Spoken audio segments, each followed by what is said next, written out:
കണ്ണൂരിലെ നിതിൻ രാജിന്റെ ആത്മഹത്യയുമായി ബന്ധപ്പെട്ട് അച്ഛൻ രാജൻ ഉന്നയിച്ച ഗൗരവകരമായ ആവശ്യങ്ങളും പ്രതിഷേധങ്ങളും കേരള മനസാക്ഷിയെ പിടിച്ചുലയ്ക്കുന്നതാണ്. തന്റെ മകന്റെ മരണത്തിന് പിന്നിലെ യഥാർത്ഥ കാരണങ്ങൾ പുറത്തു കൊണ്ടുവരണമെന്നും കുറ്റവാളികളെ എത്രയും വേഗം നിയമത്തിന് മുന്നിൽ എത്തിക്കണമെന്നുമാണ് ആ പിതാവ് ആവശ്യപ്പെടുന്നത്. നിലവിലെ പോലീസ് അന്വേഷണം തൃപ്തികരമല്ലെന്നും പ്രതികളെ പിടികൂടാൻ വൈകുന്നത് നീതി നിഷേധമാണെന്നും അദ്ദേഹം ആരോപിക്കുന്നു. അന്വേഷണം ശരിയായ ദിശയിലല്ല മുന്നോട്ട് പോകുന്നതെങ്കിൽ നീതിക്കായി ഹൈക്കോടതിയെ സമീപിക്കാൻ മടിക്കില്ലെന്നും അദ്ദേഹം വ്യക്തമാക്കി. നിതിന്റെ മരണത്തിന് കാരണം ലോൺ ആപ്പുകളുടെ ഭീഷണിയാണെന്ന തരത്തിലുള്ള പ്രചാരണങ്ങളെ രാജൻ തള്ളിക്കളയുന്നു. ലോൺ ആപ്പല്ല തന്റെ മകന്റെ മരണത്തിന് പിന്നിലെ യഥാർത്ഥ കാരണമെന്നും അദ്ദേഹം ഉറപ്പിച്ചു പറയുന്നു. നിതിന്റെ കുടുംബത്തിന് CPIM വീട് നിർമ്മിച്ചു നൽകുന്നതിനെ കുറിച്ച് പരാമർശിക്കവേ തനിക്ക് വീടിനേക്കാൾ പ്രധാനം മകന് ലഭിക്കേണ്ട നീതിയാണെന്നും അദ്ദേഹം തുറന്നു പറഞ്ഞു. സഹായങ്ങളെക്കാൾ ഉപരി മരണത്തിന് പിന്നിലെ സത്യം പുറത്തുവരികയാണ് വേണ്ടതെന്ന ഉറച്ച നിലപാടിലാണ് അദ്ദേഹം. മകന്റെ വിയോഗത്തിൽ തളർന്നുപോയൊരു പിതാവ് നീതിക്കായി നടത്തുന്ന പോരാട്ടം എന്ന നിലയിൽ ഈ പ്രതികരണം അതീവ ഗൗരവമുള്ളതാണ്. അന്വേഷണ ഏജൻസികൾ ഈ വിലാപം കേൾക്കണമെന്നും നിതിൻ രാജിന്റെ മരണത്തിലെ ദുരൂഹതകൾ നീക്കി കുറ്റവാളികളെ പിടികൂടണമെന്നുമാണ് പൊതുസമൂഹം ആഗ്രഹിക്കുന്നത്. ക്രൈംബ്രാഞ്ച് ഓഫീസിൽ പോയിരിക്കുന്നത്, കഴിഞ്ഞ ദിവസം DIG ഓഫീസിൽ പോയി. എങ്ങനെയാണ് ഇപ്പോൾ നമുക്ക് മനസ്സിലാക്കുക, ഈ കേസ് അന്വേഷണം എങ്ങനെ പോകുന്നതാണ് മനസ്സിലാക്കുന്നത്? പോലീസ് DIGക്ക് കൈമാറിയതുകൊണ്ട്, കേസന്വേഷണം കൈമാറിയതുകൊണ്ട് ഇന്നലെ ഞങ്ങൾ DIG ഓഫീസിൽ പോയിരുന്നു. ഇന്നിപ്പോൾ ക്രൈംബ്രാഞ്ച് ഓഫീസിലേക്ക് വന്നു. ഇന്നിപ്പോൾ ഇവിടെ അവധിയാണ്, നാളെ വരാനാണ് ഇരിക്കുന്നത്. പിന്നെ അന്വേഷണങ്ങൾ തൃപ്തികരമായി മുന്നോട്ട് ഇതുവരെയും പോയില്ലായിരുന്നു. പക്ഷേ ഇനി പോകുമെന്നാണ് വിശ്വസിക്കുന്നത്. കാരണം ഇത്രയും ദിവസമായിട്ടും ഒരു പ്രതികളെ പോലും പിടിച്ചിട്ടില്ല. ആവശ്യമില്ലാതെ ഓരോ കാര്യങ്ങൾ പറയുന്നതല്ലാതെ ഒരു പ്രതികളെ പോലും പിടിക്കുകയോ ഒരു തെളിവ് പോലും ഹാജരാക്കുകയോ ഒന്നും ചെയ്തിട്ടില്ല.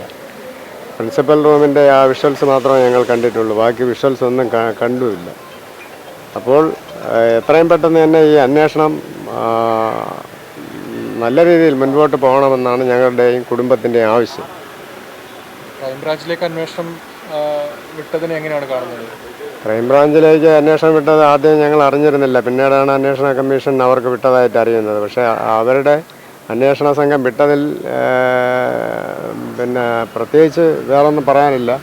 അത് ശരിയായ ദിശയിൽ ഇനിയെങ്കിലും ആ പ്രതികളെ വെളിച്ചത്ത് കൊണ്ടുവന്ന്, അന്വേഷണ വിധേയരായ എല്ലാ പ്രതികളെയും വെളിച്ചത്ത് കൊണ്ടുവന്ന് പിന്നെ ഞങ്ങളുടെ ആ നിരപരാധിത്വം, ഞങ്ങളുടെ മോൻ്റെ നിരപരാധിത്വം, ആത്മഹത്യയല്ല ചെയ്തത്. ആത്മഹത്യ ചെയ്തിരുന്നെങ്കിൽ വീട്ടിൽ അറിയിക്കുമായിരുന്നു.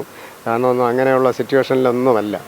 അത് പത്രക്കാരും പത്രമാധ്യമങ്ങളും ദൃശ്യമാധ്യമങ്ങളൊക്കെ ഒന്നും പറയുന്നത് പോലെ ആപ്പ് ലോണോ മറ്റുള്ള ബന്ധപ്പെട്ട് ഒന്നുമല്ല. എന്നാൽ ഞങ്ങളുടെ വീട്ടിൽ അറിയിച്ചിരുന്നെങ്കിൽ ഞങ്ങൾ എല്ലാ കാര്യങ്ങളിലും അതിൻ്റെ നടപടികൾ ചെയ്യുമായിരുന്നു. പക്ഷേ ഒരൊറ്റ ഫോൺ കോളോ മറ്റൊന്നും വിളിച്ചതുമില്ല.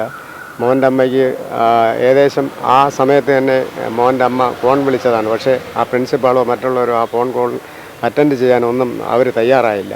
അപ്പോൾ കരുതി കൂട്ടിക്കൊണ്ടുള്ള ഒരു കൊല തന്നെയാണ് അവർ ചെയ്തിരിക്കുന്നത്. അത് വ്യക്തമായ തെളിവുകൾ ഇനി പുറത്ത് കൊണ്ടുവരണം. അതിൻ്റെ പിന്നിൽ ആരൊക്കെയാണ് പ്രവർത്തിച്ചതെന്ന് കൊണ്ടുവരണം.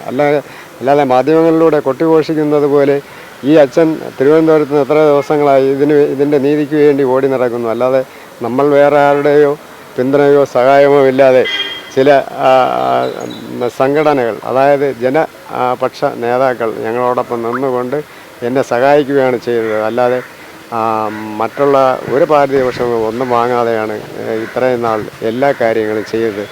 അല്ലാതെ നിങ്ങളാരും കരുതുന്നത് പോലെ എൻ്റെ മോൻ്റെ നീതിക്ക് വേണ്ടിയാണ് ഞാൻ ഈ നെട്ടോട്ട് ഓടുന്നത്. ഈ കേരള സമൂഹവും എല്ലാ രാഷ്ട്രീയ പാർട്ടികളും എന്നോടൊപ്പം എനിക്ക് എൻ്റെ മോന് നീതി വാങ്ങിച്ച് തരണമെന്നാണ് ഈ പിതാവിൻ്റെ അപേക്ഷ. ഹൈക്കോടതിയെ സമീപിക്കാൻ അങ്ങനെ നീക്കം നടക്കുന്നുണ്ടോ? അതെ, ഇവിടുത്തെ നാളെ ഈ ക്രൈംബ്രാഞ്ച് ഓഫീസുമായി ബന്ധപ്പെട്ട ശേഷം ബാക്കിയുള്ള കാര്യങ്ങൾ തീരുമാനിച്ച് ഹൈക്കോടതിയെ സമീപിക്കും. അന്വേഷണം ശരിയായ ദിശയിലല്ലെങ്കിൽ ഹൈക്കോടതിയെ സമീപിക്കും. ക്രൈംബ്രാഞ്ച് അന്വേഷണത്തെ എതിരെയാണ് കാണുന്നത്. സംശയമുണ്ടോ അതിൽ അങ്ങനെ വിട്ടത്? ഇല്ല, അങ്ങനെ വിട്ടതിൽ സംശയമില്ല. പക്ഷേ കേരള പോലീസ് എന്ന് പറയുമ്പോൾ അവർ പെട്ടെന്ന് അത് അന്വേഷണം മതിയാക്കി മറ്റൊരു ഏജൻസിക്ക് കൈമാറിയതിൽ സംശയമേ ഉള്ളൂ. അല്ല, അവർ പകുതി വഴിയിൽ ഉപേക്ഷിച്ചിട്ട് മറ്റൊരു ഏജൻസിയെ കൊണ്ട് അന്വേഷിച്ചതിലേ സംശയമുള്ളൂ. അതിൽ അവർ കാരണം പറയുന്നതെന്ന് പറഞ്ഞാൽ റിസൾട്ടും മറ്റുള്ള തെരഞ്ഞെടുപ്പുമായിട്ട് വിഷയങ്ങളുമായിട്ട് ബന്ധപ്പെട്ടുള്ള സമയപരിധികൾ കൊണ്ട് ക്രൈംബ്രാഞ്ചിലേക്ക് മാറ്റി എന്നാണ് അവർ പറയുന്നത്. പുതിയ സർക്കാർ വരുമ്പോൾ ഈ അന്വേഷണത്തിൽ ഏതെങ്കിലും മാറ്റമുണ്ടാകും എന്ന് കരുതുന്നുണ്ട്? അത് സർക്കാരുകൾ വരട്ടെ, എപ്പോഴും ആലോചിക്കുക എന്താണെന്ന്. പക്ഷേ സർക്കാർ വന്നാലും ആര് വന്നാലും എൻ്റെ മോന് നീതി കിട്ടണം, അത്രേ ഞാൻ പറയുന്നുള്ളൂ.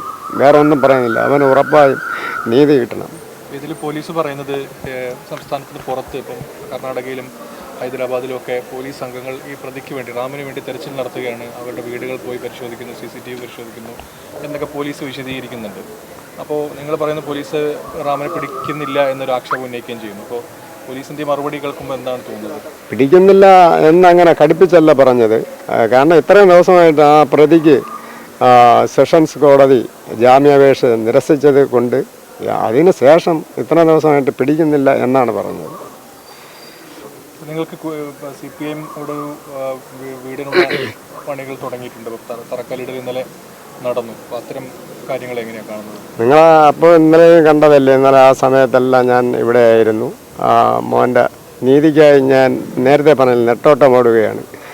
അവൻ്റെ നീതിയാണ് എനിക്ക് മെയിൻ ലക്ഷ്യം, അല്ലാതെ വീടോ മറ്റുള്ള പൈസയോ ഒന്നുമല്ല. നീതി അവന് കിട്ടണം. എന്തിനാണ് അവരെല്ലാവരും കൂടെ ഇങ്ങനെ ചെയ്തത്? അത് മാത്രമേ എനിക്കിപ്പോൾ പറയാനുള്ളൂ. ഈ അറസ്റ്റ് വൈകുന്നത് പ്രതിയെ രക്ഷിക്കാൻ വേണ്ടിയിട്ടാണെന്നൊരു ആരോപണം കുടുംബത്തെ സംബന്ധിച്ചുണ്ട്. അറസ്റ്റ് വൈകുന്നതിലുള്ള ഒരു സംശയമുണ്ട്. ബാക്കി കാര്യങ്ങളെല്ലാം വന്നിരുന്ന് കാണാം.